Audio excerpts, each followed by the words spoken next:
Abonnez-vous sur notre chaîne YouTube Kadhafi Moumoudi pour ne rien manquer. En train de faire son entrée ici dans la salle de congrès du Palais de la Nation pour cette importante cérémonie d'échange de vœux avec les diplomates basés en République démocratique du Congo, le chef de l'État qui marche seul et qui fait son entrée, et les ambassadeurs, les chefs de mission diplomatique saluent cette entrée justement en se mettant debout sous cette musique de la fanfare de la président de la République. Voilà, le président de la République, Félix Antoine Tshisekedi Tshilombo, qui entre dans cette salle des congrès. Ce sera le début de cette cérémonie solennelle de présentation et d'échange de vœux entre lui et les membres du corps diplomatique en poste à Kinshasa. Et donc, c'est le début de la cérémonie. Le chef de l'État va donc s'installer et ce sera le début par l'hymne national. Exactement, les débouts congolais. Hymne national.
Nous vous prions de vous asseoir, s'il vous plaît.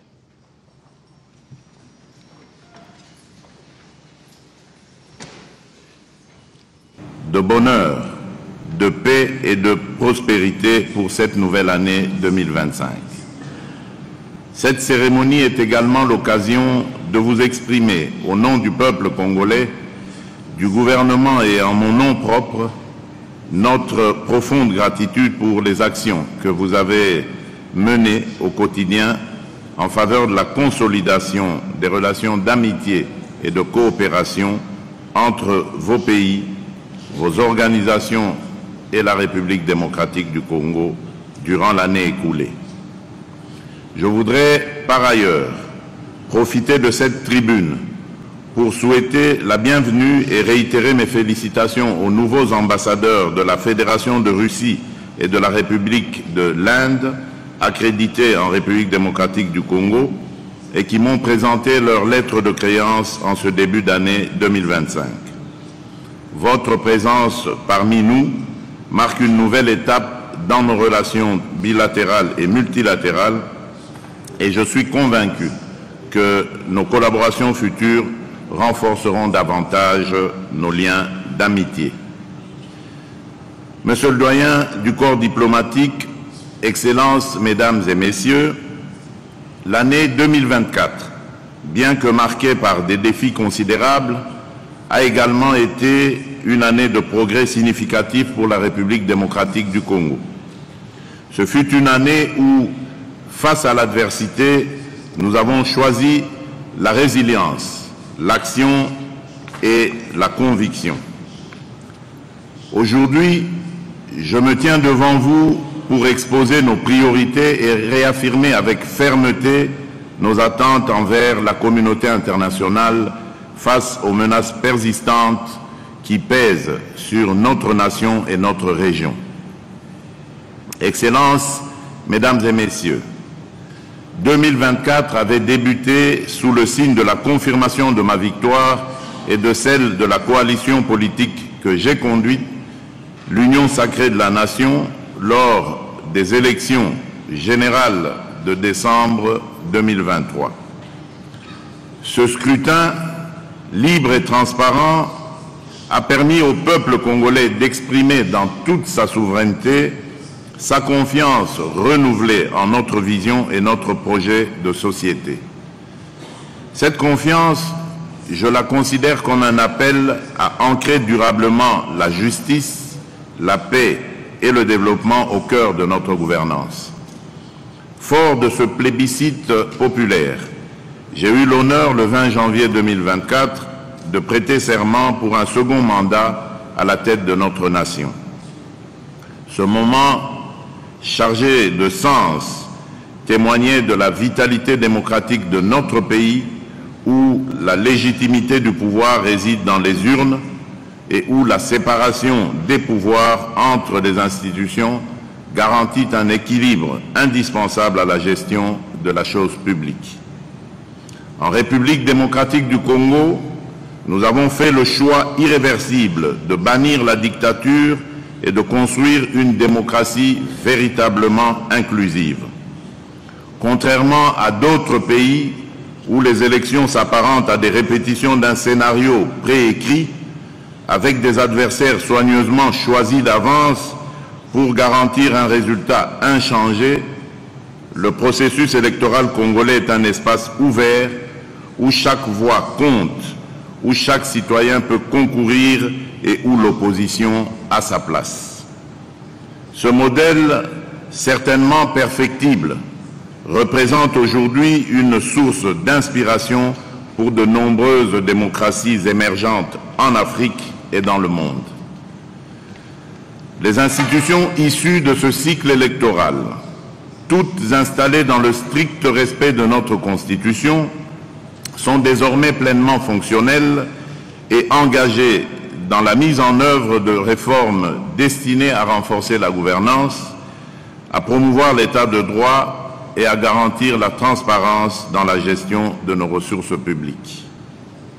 La nomination de Madame Judith Suminwa Tuluka en tant que Première ministre, première femme à occuper ce poste dans l'histoire de notre pays, est une illustration claire de notre volonté de promouvoir l'inclusion et de renforcer la participation des femmes à la gestion des affaires publiques. Tous ces efforts symbolisent notre détermination collective à bâtir une république où les aspirations légitimes de chaque citoyen trouvent un écho dans les politiques publiques. Cette dynamique s'inscrit en faux contre toute forme de répression et d'autoritarisme et témoigne de notre engagement à promouvoir des valeurs de liberté, d'inclusion et de respect des droits humains. La République démocratique du Congo avance résolument vers la consolidation de l'état de droit, étant persuadée que sans justice, aucune paix durable ni aucun développement véritable ne peuvent être réalisés. Il s'y est de souligner que j'ai fait de la justice mon cheval de bataille, car c'est sur elle que reposent les fondements d'une nation émergente. S'agissant par ailleurs de l'épineuse question de la peine de mort, la République démocratique du Congo, en tant qu'État souverain, a clarifié les conditions strictes de son application, limitées uniquement au cas de terrorisme et de trahison au sein de l'armée. Cependant, il est important de souligner qu'à ce jour, aucune exécution n'a été menée, témoignant de notre engagement à faire évoluer cette question dans un cadre réfléchi et respectueux des droits fondamentaux. La justice congolaise doit refléter notre souveraineté, notre dignité et notre vision d'une nation forte où l'impunité et l'indiscipline n'auront plus de place. C'est par la justice que nous renforcerons l'autorité de l'État et gagnerons la confiance de nos concitoyens et de nos partenaires. Monsieur le doyen du corps diplomatique Excellences, Mesdames et Messieurs, en ce début d'année, alors que nous renouvelons nos vœux de paix et de prospérité pour nos nations respectives, je me dois de vous entretenir des défis cruciaux auxquels la République démocratique du Congo fait face, au premier rang desquels se trouve la sécurité de nos populations. L'an dernier, à la même période, nous nourrissions l'espoir d'un retour à la paix pour nos compatriotes des provinces de l'Est, éprouvés par des décennies de conflits armés. Dans cet esprit, mon pays s'était pleinement engagé dans la mise en œuvre de la feuille de route du processus de Luanda. Ce cadre de dialogue, conçu pour restaurer la confiance entre la République démocratique du Congo et le Rwanda, visant à désamorcer la crise sécuritaire et à prévenir une escalade régionale.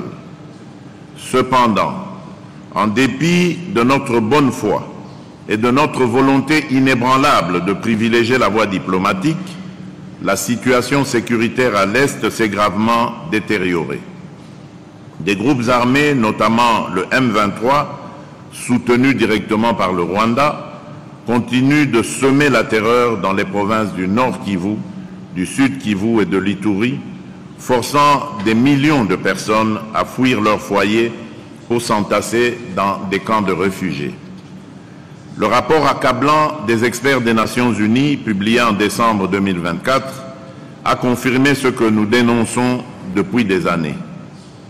Il établit, preuve à l'appui, la présence de milliers de soldats rwandais sur notre territoire, leur soutien politique, logistique et militaire au M23, ainsi que leur implication dans l'exploitation illégale de nos ressources naturelles.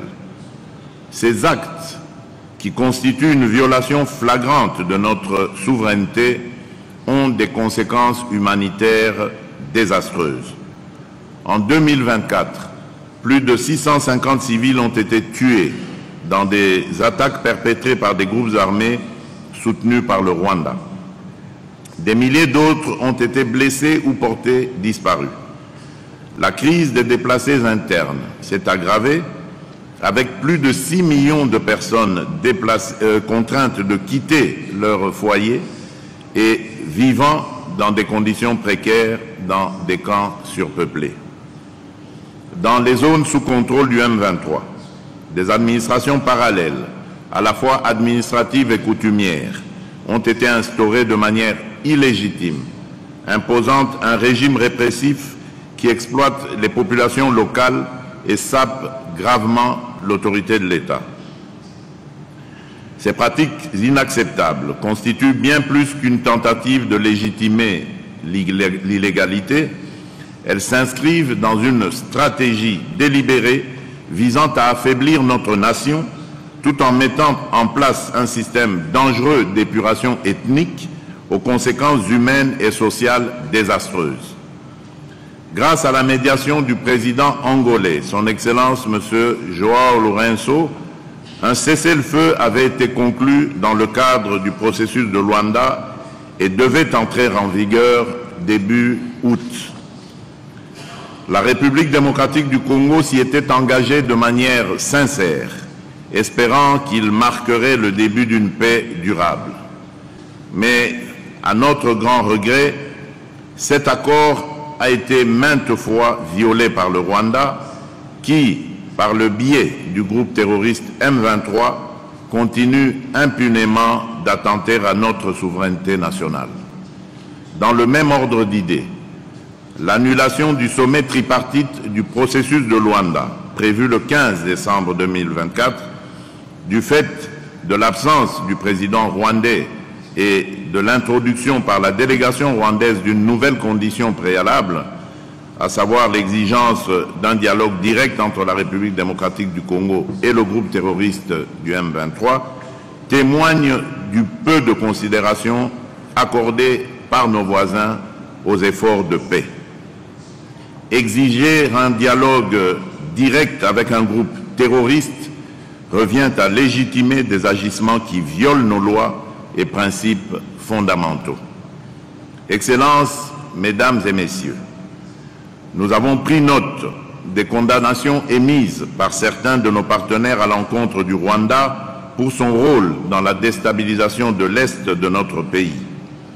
Ces prises de position, bien qu'importantes, restent insuffisantes face à la gravité des actes commis et à leurs conséquences humanitaires désastreuses. Les preuves accablantes présentées dans le rapport des experts des Nations Unies ne laissent aucune place au doute. Des sanctions concrètes et immédiates doivent être adoptées pour mettre fin à cette agression et prévenir une escalade régionale. Mais ces engagements ne suffisent pas. Nous attendons de la communauté internationale bien plus qu'un discours de solidarité. Ce dont la République démocratique du Congo a besoin de la part de ceux qui se considèrent comme ses amis, ce sont des actions décisives, d'un soutien concret et d'un engagement ferme pour répondre aux défis sécuritaires, économiques et humanitaires auxquels nous faisons face. La République démocratique du Congo ne demande pas de l'aide.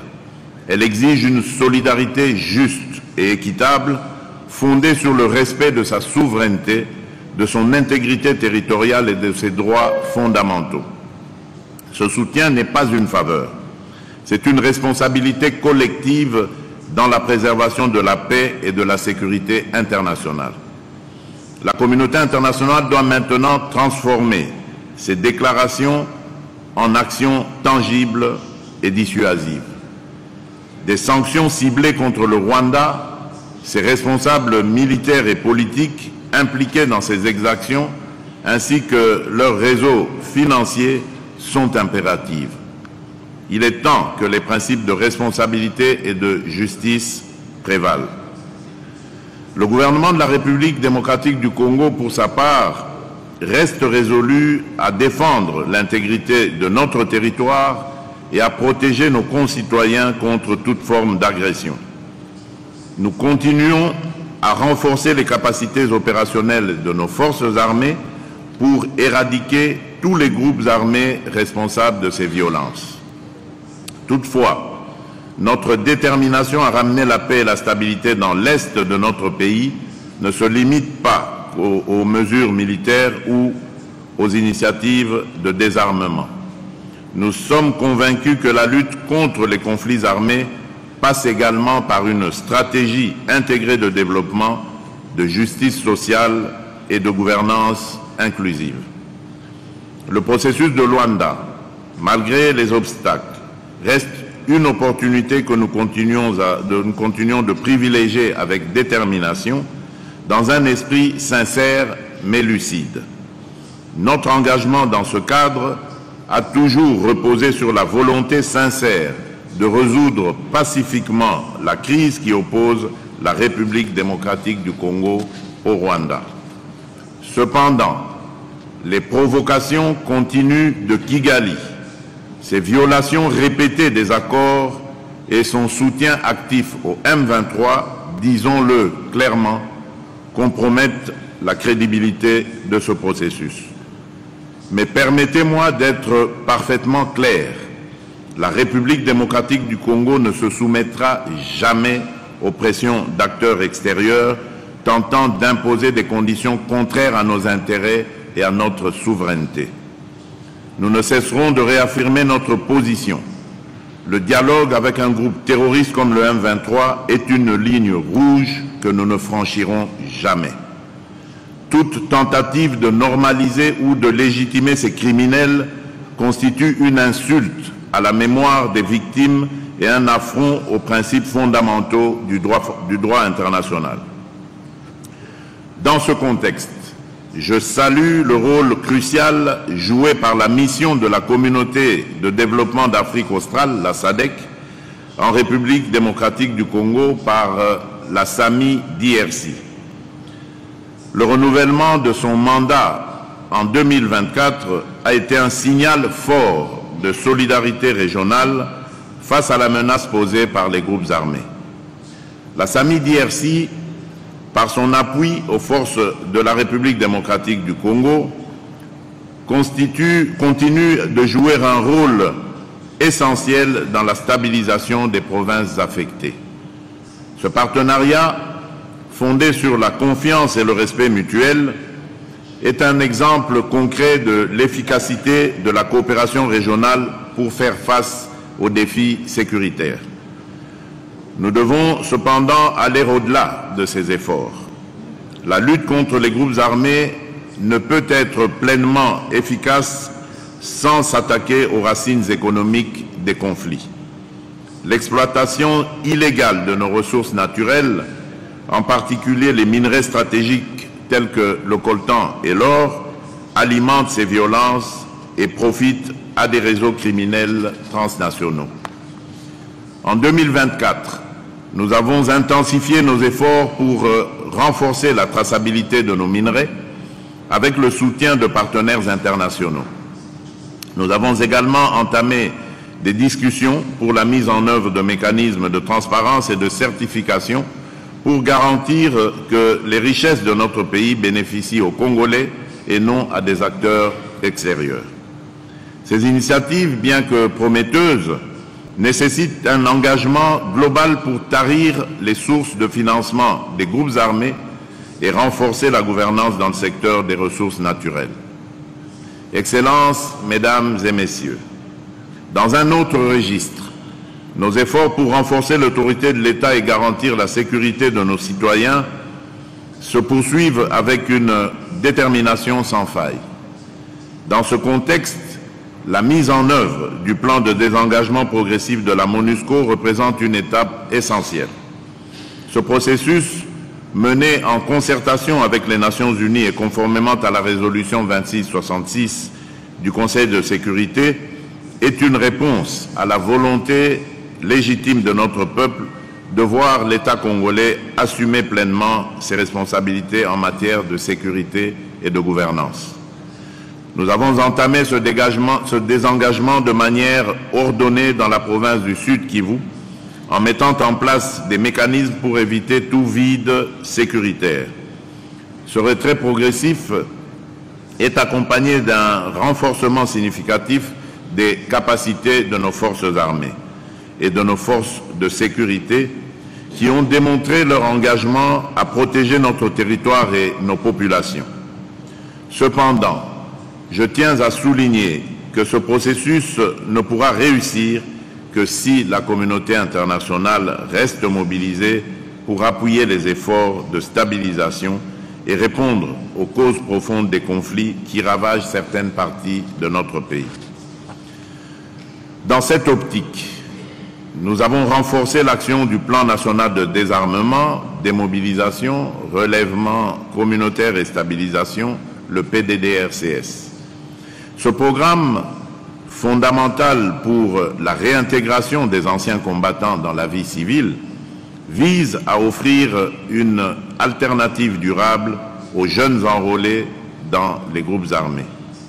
Il contribue à briser le cycle de la violence en créant des opportunités économiques et sociales pour les populations les plus vulnérables. Le PDDRCS ne se limite pas à la démobilisation des combattants.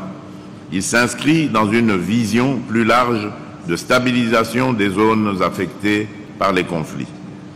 À travers des initiatives de relèvement communautaire, nous œuvrons pour restaurer l'autorité de l'État, reconstruire les infrastructures de base et offrir aux populations locales les services essentiels dont elles ont été privées pendant des années. Cette démarche, bien que complexe, est essentielle pour poser les bases d'une paix durable et pour rétablir la confiance entre l'État et ses citoyens. Monsieur le doyen du corps diplomatique, Excellences, Mesdames et Messieurs, la République démocratique du Congo, forte de son histoire, de sa souveraineté et de son rôle central en Afrique, demeure profondément attachée au multilatéralisme. Nous savons que les grands défis de notre époque, qu'il s'agisse de la paix, de la sécurité ou de la justice mondiale, ne peuvent être surmontés qu'à travers une coopération internationale fondée sur l'équité, le respect mutuel et la solidarité. En 2024, notre pays a démontré sa capacité à jouer un rôle de premier plan sur la scène internationale. Au sein du Conseil de paix et de sécurité de l'Union africaine, nous avons travaillé avec détermination pour répondre aux crises régionales en défendant une approche africaine aux enjeux de paix et de sécurité. Nous avons agi avec responsabilité et conviction, non seulement pour défendre les intérêts de notre continent, mais aussi pour affirmer l'urgence de solutions africaines face aux défis africains. Notre engagement s'est également illustré par le rôle médiateur qui a été confié à la République démocratique du Congo par la Communauté économique des États d'Afrique centrale, la CEEAC, dans la transition politique en République du Tchad. Ce mandat que nous avons assumé avec honneur et responsabilité reflète la confiance de nos pairs dans notre capacité à promouvoir le dialogue et à soutenir des processus inclusifs et apaisés. À travers cette médiation, nous avons œuvré pour instaurer un climat de confiance entre les parties prenantes et pour poser les bases d'une transition politique stable et durable, essentielle pour la paix et la sécurité en Afrique centrale. Ce rôle de médiateur, sous l'égide de la Communauté économique des États d'Afrique centrale, illustre également la volonté de la République démocratique du Congo de renforcer les mécanismes régionaux de gestion des crises et de contribuer activement à la stabilité du continent. Nous croyons fermement que la paix en Afrique doit être le fruit d'une mûre coopération entre Africains, soutenue par des institutions régionales fortes et crédibles. Parallèlement, notre siège au Conseil des droits de l'homme des Nations Unies nous a permis de défendre nos aspirations en matière de protection et de promotion des droits humains. Nous avons porté avec fierté la voix de notre pays et de notre continent pour affirmer que la dignité humaine doit rester au cœur des priorités mondiales. Aujourd'hui, nous sommes honorés que notre candidature pour un siège non permanent au Conseil de sécurité des Nations Unies pour la période 2026-2027 soit portée par l'Union africaine. Ce soutien témoigne de la confiance de nos pairs africains en notre capacité à représenter non seulement les intérêts de la République démocratique du Congo, mais aussi ceux de tout le continent dans les discussions sur la paix et la sécurité mondiale. Cette candidature est bien plus qu'une ambition nationale. Elle est le reflet des aspirations légitimes de l'Afrique à jouer un rôle central dans la gouvernance mondiale. Nous appelons avec force à une réforme du Conseil de sécurité afin que l'Afrique, qui porte une grande part des enjeux globaux, ait une voix forte, équitable et influente dans les décisions qui façonnent l'avenir du monde. La République démocratique du Congo est prête à assumer cette responsabilité avec sérieux et engagement. Nous travaillerons avec tous nos partenaires pour promouvoir un multilatéralisme inclusif basé sur la justice, l'équité et le respect des droits souverains des nations. Soutenir cette candidature portée par l'Union africaine, c'est soutenir les aspirations d'un continent entier à participer pleinement à la construction d'un avenir juste et équilibré. Monsieur le doyen du corps diplomatique, Excellences, Mesdames et Messieurs, alors que nous affirmons notre engagement à défendre les intérêts du continent sur la scène internationale, il est essentiel de souligner que cet engagement s'appuie sur des bases solides et crédibles. La capacité de la République démocratique du Congo à jouer un rôle actif dans les grandes instances mondiales repose également sur les avancées significatives réalisées sur le plan économique et social, renforçant notre position en tant que partenaire fiable et acteur clé du développement régional et mondial. la situation économique de notre pays continue d'enregistrer des progrès notables. Nous venons de conclure un accord historique avec le Fonds monétaire international, mobilisant 2,9 milliards de dollars pour soutenir notre programme ambitieux de réformes économiques et sociales. Cet accord, renforcé par des financements additionnels dans le cadre de la Facilité pour la résilience et la durabilité, traduit la confiance renouvelée de la communauté internationale envers notre gestion rigoureuse et transparente des finances publiques. Ces ressources vont permettre de financer des projets prioritaires, notamment dans les infrastructures, l'agriculture, l'énergie et les services sociaux, tout en soutenant des mesures structurelles visant à diversifier notre économie, à stimuler les investissements et à promouvoir la transformation locale de nos ressources naturelles. La question de la gouvernance et de l'environnement des affaires demeure essentielle et vitale, et j'ai déjà engagé le gouvernement à y travailler âprement pour que ces projets ne souffrent pas d'inexécution et ou du non-aboutissement. Excellences, Mesdames et Messieurs, lors de la COP 29 à Bakou, le monde espérait des décisions audacieuses pour mobiliser des moyens financiers significatifs en faveur de l'action climatique. Ces engagements étaient essentiels pour soutenir les nombreux pays vulnérables, frappés de plein fouet par la crise climatique et accablés par le poids d'une dette économique écrasante.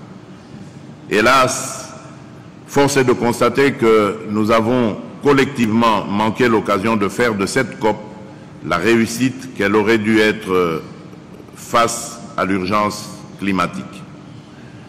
Les résultats obtenus sont loin de répondre à la gravité de la situation et aux attentes des citoyens du monde qui ne cessent d'exhorter la communauté internationale à assumer ses responsabilités. Il est impératif, lors des prochaines échéances internationales, de hisser notre ambition à la hauteur des défis. Face à cette urgence, la République démocratique du Congo se positionne résolument comme un pays solution à l'avant-garde de la lutte contre le changement climatique. Nous réaffirmons notre détermination à jouer un rôle de premier plan pour impulser un véritable changement et promouvoir des solutions durables au service de la planète et des générations futures.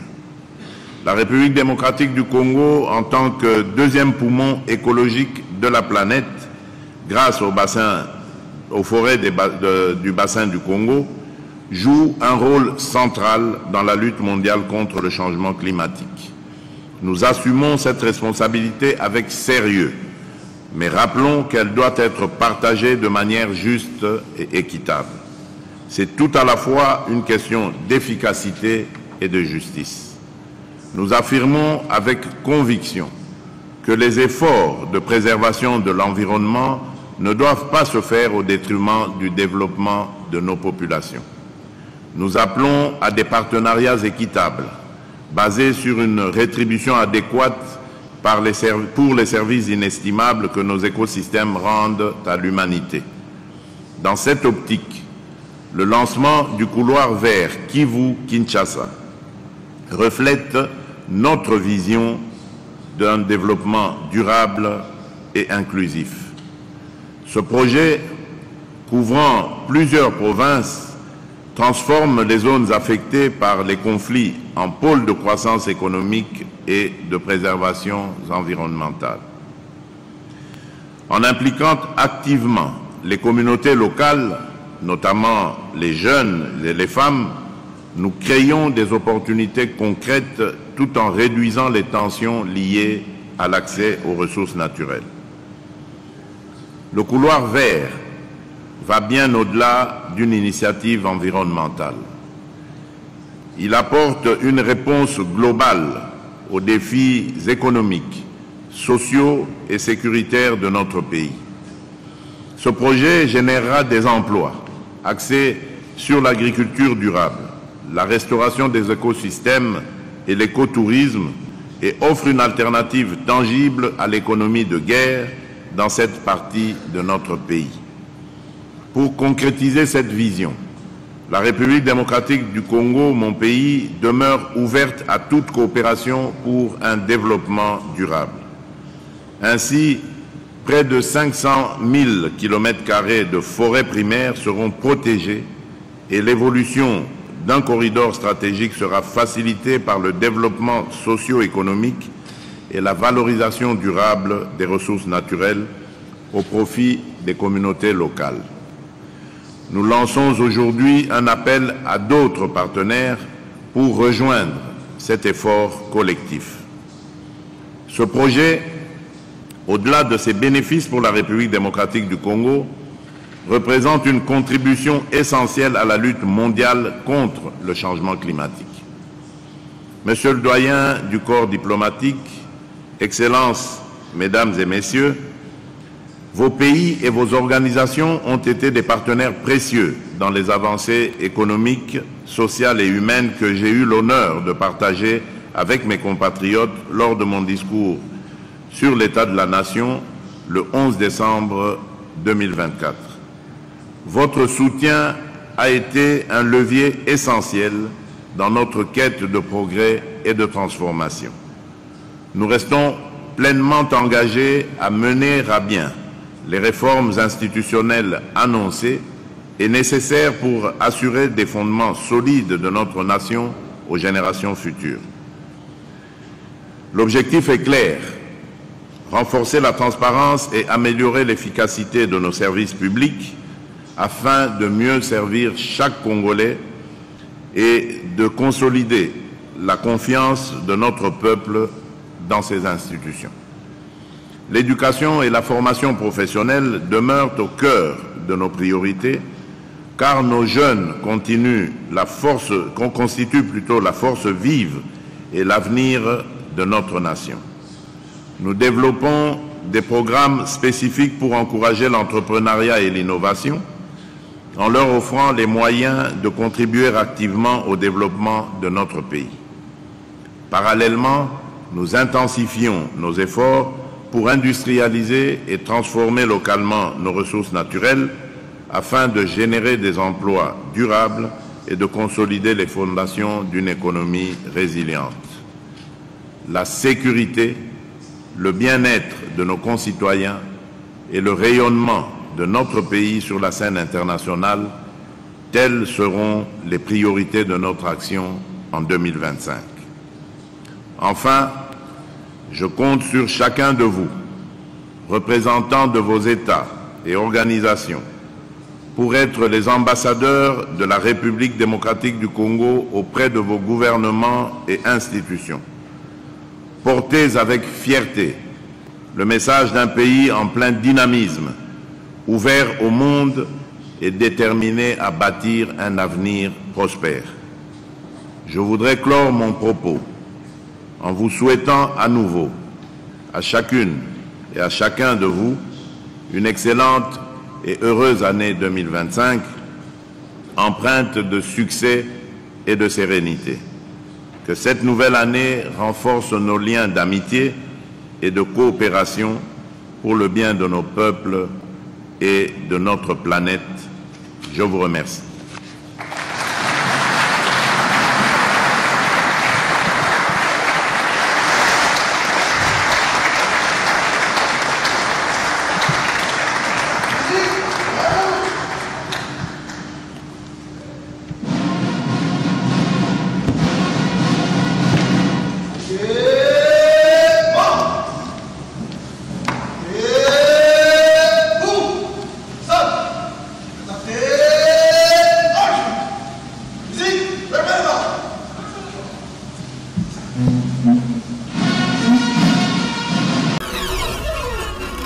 Abonnez-vous sur notre chaîne YouTube Kadhafi Moumoudi pour ne rien manquer.